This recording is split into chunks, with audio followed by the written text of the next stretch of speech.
Buenas tardes a todos y a todas. Bienvenidos a una clase más del Teórico 3 de Introducción al Pensamiento Social y Político Contemporáneo.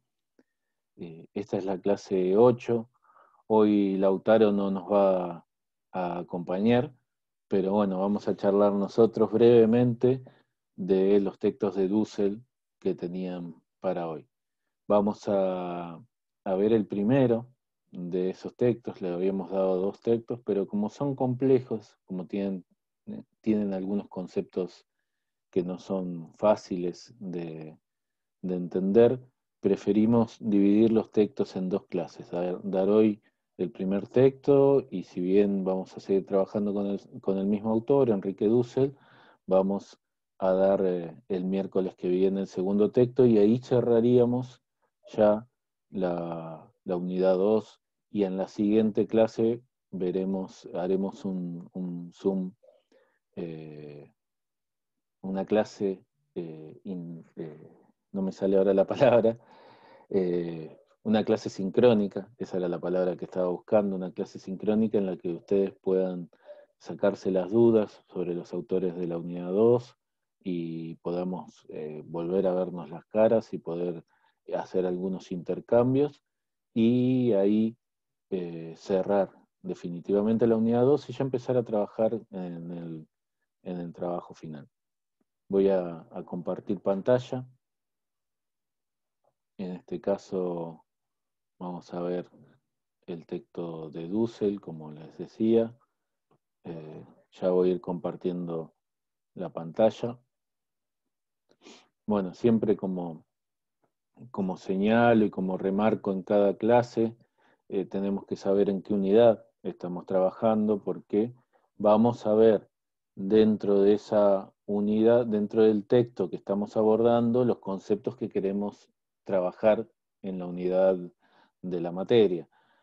Hay muchos conceptos que se ven en estos autores y que se ven en algunos de los textos que abordamos, pero queremos trabajar principalmente algunos en particular. Estamos en la unidad 2, que es orden y transformación social, y el rol del discurso en ese orden y en esa transformación social.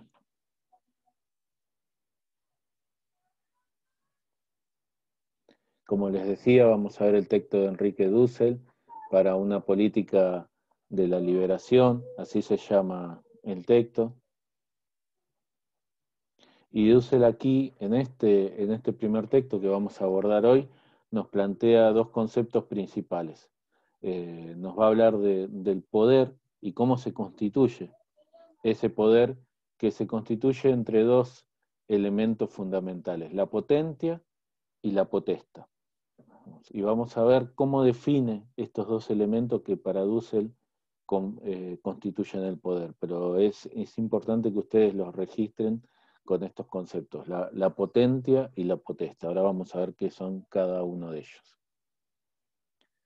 La potentia para Dussel, siempre, ¿no es cierto?, desde el concepto del autor que estamos analizando, la potentia es el origen del poder. El poder de la comunidad, lo que nosotros en otros autores hemos visto como lo instituyente.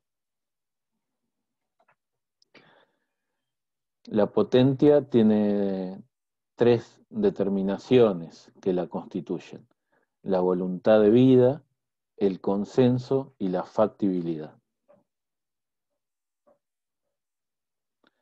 ¿Qué es la voluntad de vida? Y está con guiones, Dussel lo pone así, y estos guiones lo que quieren definir, ¿no es cierto? Dicen voluntad de vida, todo unido con guiones. Lo que quiere definir es que es un solo concepto, no son tres palabras distintas, anudadas, sino que es un concepto atado en estas tres palabras que son inseparables, por eso están unidas por el guión.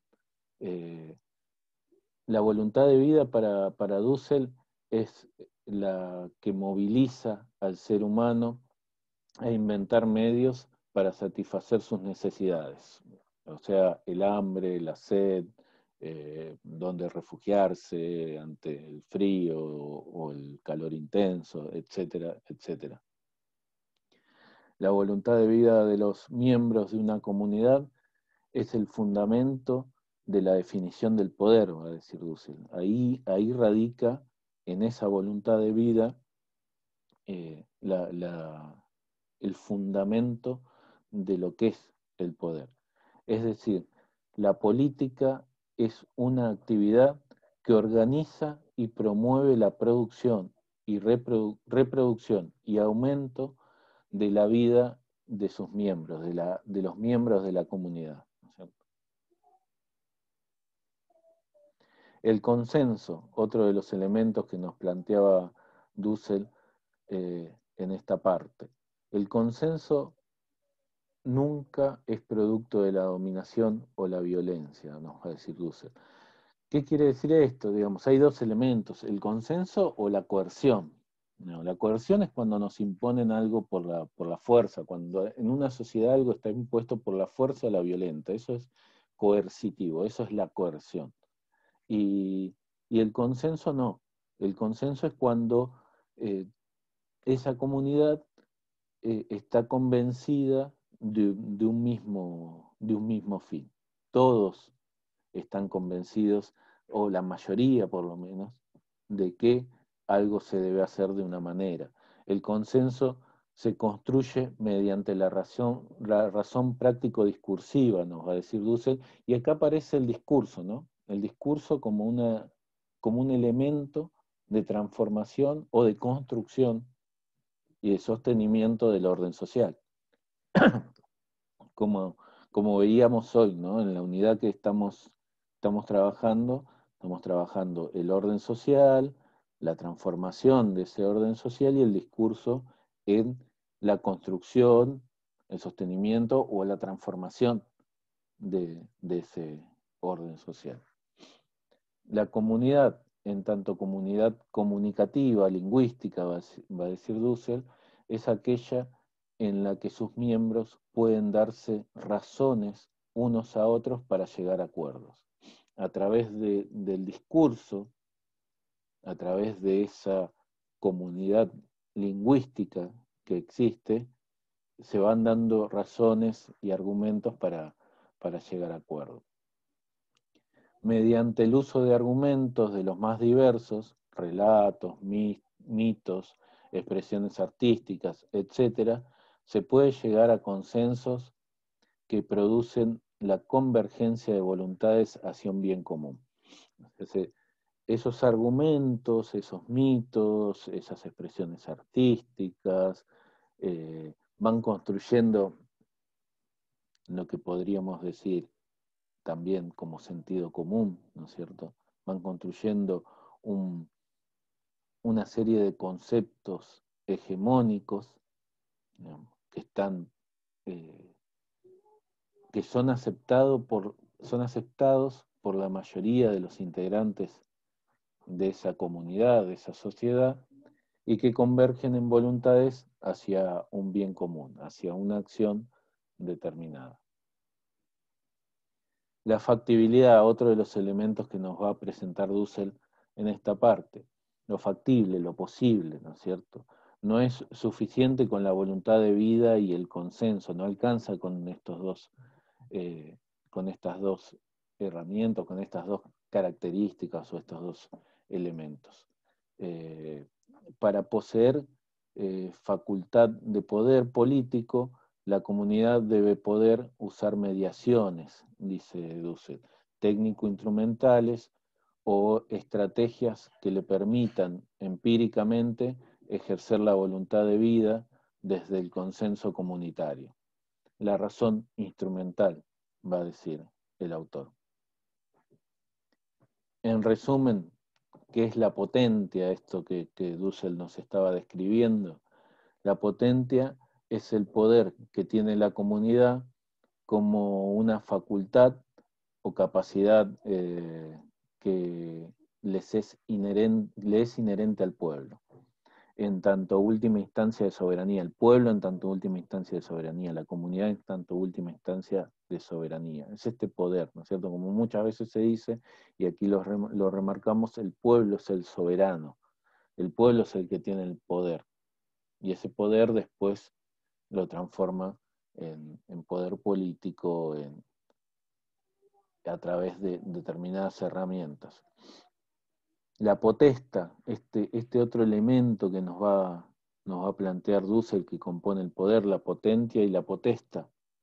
La potesta es el poder institucional, lo instituido. Decíamos que la potentia es lo instituyente, la potesta es lo instituido. Como dos momentos que podemos describir, lo podemos señalar con otros términos también, pero como venimos trabajando con esos términos, instituido e instituyente, creo que eso nos ayuda un poco a clarificar estos conceptos que ahora nos plantea Dussel, ¿no? La potesta como el poder institucional, como lo instituido. El poder es una facultad, una capacidad que se tiene o no se tiene, pero que nunca se toma, va a decir Dussel, como muchos señalaban, contradiciendo lo que muchos señalaban, ¿no es cierto?, de las revoluciones, la toma del poder o intentar la toma del poder. Bueno, Dussel va a decir, el poder no se toma. Hay instituciones, ¿sí?, que intermedian entre el poder popular, que hacen de mediación o que sirven para el ejercicio del poder. Pero el poder en sí radica en el pueblo, para Dussel, en la comunidad. Esa es la potencia. Y la potesta son todo ese conjunto de instituciones, entidades, reglas que nos van a permitir el ejercicio del poder.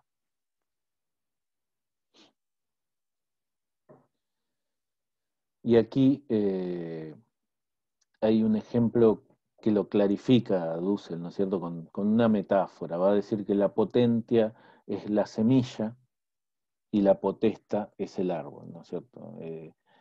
Siempre clarificando estos conceptos a los que seguramente no están habituados, como les digo siempre, ustedes traten de ir incorporándolos de a poco, no se asusten si no entienden alguno de estos términos, los vamos a ir charlando, y la idea es que ustedes terminen el curso con la comprensión general de lo que venimos trabajando y que traten de incorporar estos conceptos lo más que puedan. Luego los irán trabajando en el resto de la carrera, desde otros lugares, y volverán a ver a estos autores, verán otros textos de estos autores, e irán profundizando en ellos. Pero esto es una introducción a algunos conceptos básicos. Como les decía, la potentia, Dussel la representa como una semilla, donde está el poder popular, ¿no es cierto? Y la potesta es el árbol, donde están ya las instituciones que nos permiten el ejercicio de ese poder. La necesaria institucionalización del poder de la comunidad, del pueblo, constituye lo que denomina la potesta. Sin la institucionalización de ese poder, ese poder no se puede ejercer, pero tampoco solo con la institucionalización sirve, porque no podría haber institucionalización sin ese poder que radica, como dijimos desde un primer momento, en el pueblo. Dussel también nos va a hablar en este texto de la acción política y tres formas en que puede manifestarse la acción política: la acción estratégica, la acción hegemónica y la acción colectiva. Él nos va a plantear, nos va a explicar estas tres formas en que puede manifestarse la acción política. La acción estratégica es la correlación de fuerzas. La correlación de fuerzas es lo que permite que un proyecto o una medida o un proyecto político en general se imponga sobre otros. Dentro de una sociedad hay distintos recursos, distintos medios, distintos sectores que forman parte de esa estructura de fuerzas internas que hay en una sociedad. Cuando la correlación de fuerzas está de un lado, permite que las propuestas, el proyecto político, los valores o, o las medidas que están de ese lado se impongan. Cuando la correlación de fuerzas cambia, puede permitir que otros sectores políticos impongan otros valores, otros proyectos políticos.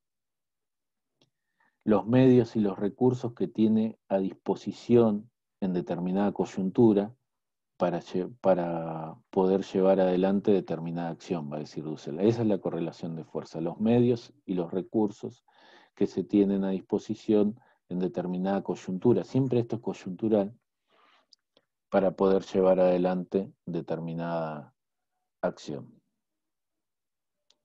La acción hegemónica va a señalar luego Dussel, una demanda o una estructura coherente de un grupo de demandas una demanda o la estructura coherente de un grupo de demandas logran unificar en una propuesta más global la mayor cantidad de reivindicaciones.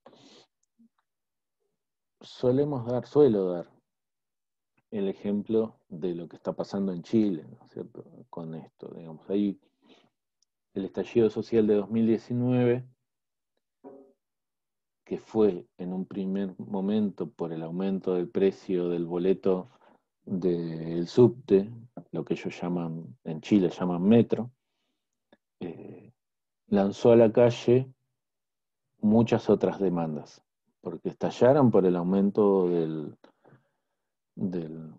boleto, pero en realidad era una sociedad que venía acumulando muchísimas demandas insatisfechas.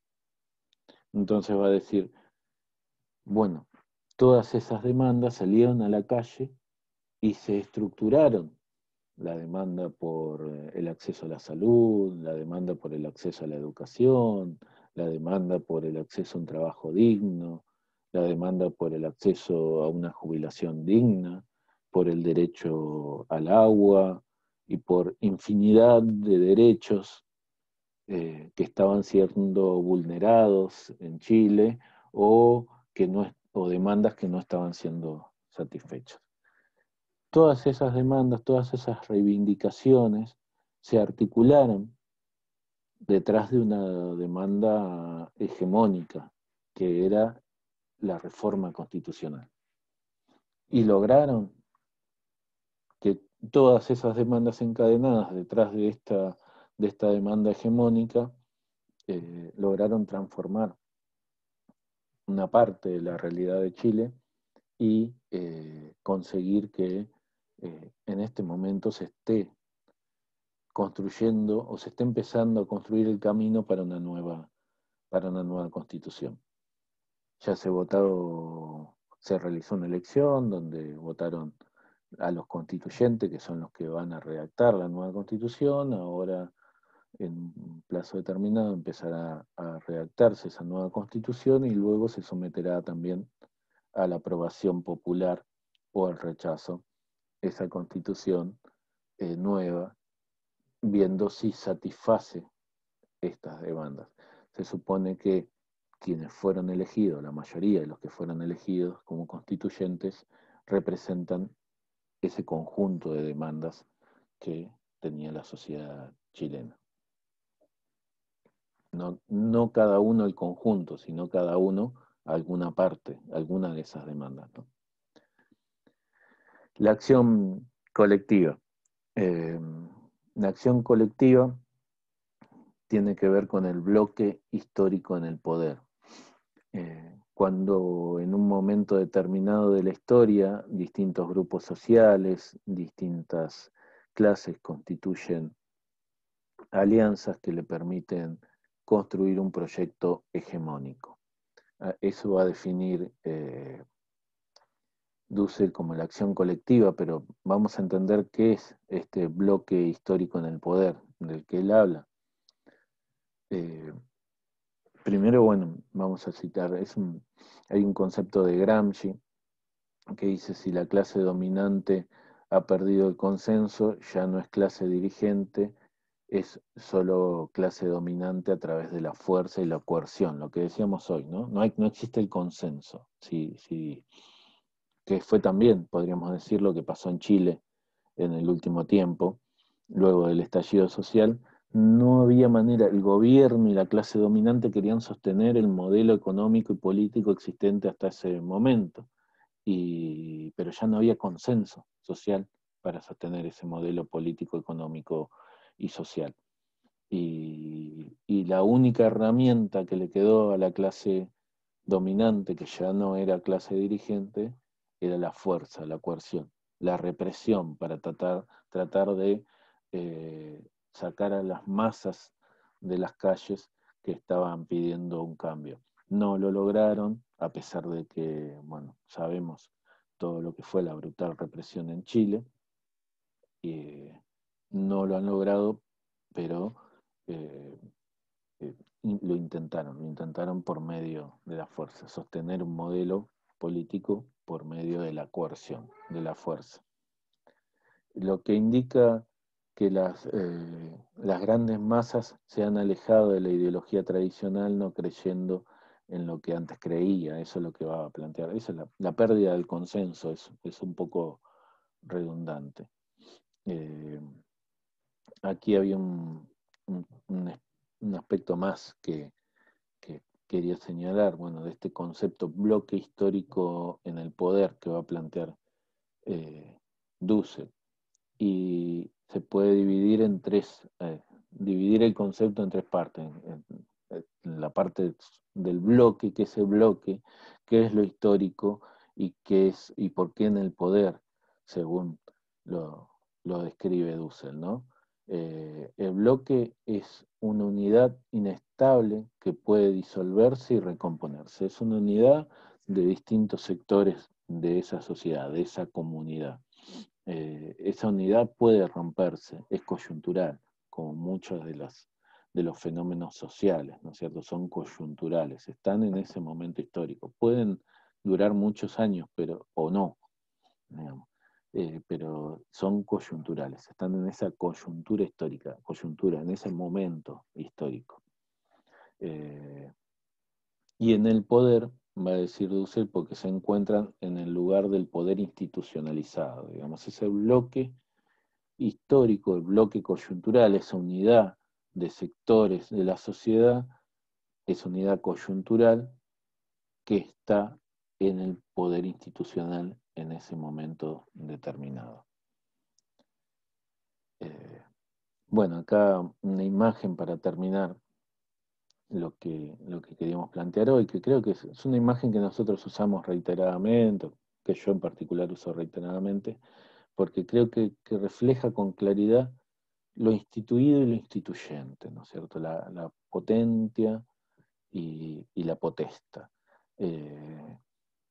Lo instituyente como la potencia, lo instituyente es el momento, ¿no es cierto? El momento en el que, por ejemplo, con esta imagen, millones de mujeres, cientos de miles, salen a la calle a reclamar sus derechos. En este caso en particular, el derecho al aborto legal, seguro y gratuito.